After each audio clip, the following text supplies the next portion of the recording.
दर्शन करिए, जनक जी दशरथ जी के सामने हाथ जोड़ करके खड़े हैं।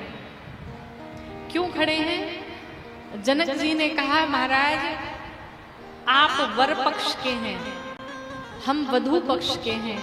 अपनी 4 बेटियां आपको आज से सौंप दी। आज के बाद ये हमारी ही नहीं, आपकी भी बेटी है। जाने अनजाने में अगर कोई भूल हुई हो तो हमें क्षमा करिएगा। हम छोटे हैं, आप बड़े हैं। दशरथ जी का उत्तर सुनिए। दशरथ जी ने कहा, महाराज बड़े आप, बड़े मैं नहीं, बड़े तो आप हैं। अब आप बताओ, देने वाला बड़ा होता है कि लेने वाला?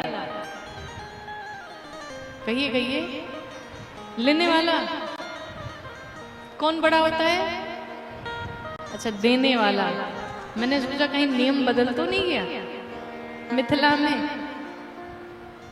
देने वाला सदैव बड़ा होता है। और हर एक पिता अपनी बिटिया का दान करता है, कन्या दान करता है। फिर भी समाज में ये कहा जाता है कि बेटे वाले बड़े और वधू पक्ष वाले छोटे। कैसे छोटे हुए? जिसने अपने कलेजे के टुकड़े को दे दिया, 20, 22, 25 वर्ष जो कन्या उस आंगन में खेली हो, पली बड़ी हो, बड़ी हुई हो, पढ़ाई लिखाई की हो, प्रेम दुलार लाड पाया हो, और अचानक से एक ही दिन में वो घर पराया हो जाता है। पिता ने अपने जीवन भर की कमाई, जब एक बिटिया जन्म लेती है तो बचपन से उसके जन्म से माँ छोटे छोटे हाथों के कंगन बनवाना शुरू, पायल बनवाना शुरू, नाक का बनवाना शुरू, धीरे धीरे तैयारियां शुरू कर देती है। पिता एक एक पैसे जुटा जुटा करके रखने लगता है कि बिटिया के विवाह में हम खर्च करेंगे, बारातियों का स्वागत करेंगे।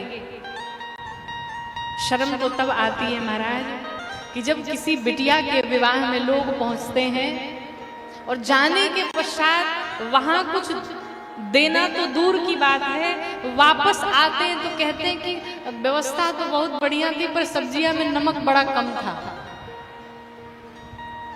कमियां निकालना शुरू कर देते हैं। आप विचार करिए कि जीवन भर की कमाई कमा करके, जुटा करके एक पिता ने कितने परिश्रम से बेटी का विवाह करता है, और उस विवाह में जाकर के हम सहयोग न करें, सहायता न करें, कमियां ऊपर से निकालें। ये बड़े शर्म की बात है। हम आपसे बार बार कहते हैं, आप कहीं जाइए न जाइए, किसी बड़े घर के फंक्शन में जाइए न जाइए, पर गांव में, क्षेत्र में किसी के भी बिटिया का अगर विवाह पड़े और वो जरूरतमंद हो तो निश्चित रूप से बिना बुलाए वहां पहुंचिए और यथा संभव आपको जो बन सकता है उस बेटी के विवाह में सहयोग अवश्य करना चाहिए। ये सभी का धर्म बनता है। निश्चित रूप से आप जिस प्रकार से उस विवाह में सहयोग कर पाए, उनकी सहायता कर पाए, जाकर के लगी और एक बेटी का विवाह संपन्न कराइए। कहते हैं कि झूठ नहीं बोलना चाहिए,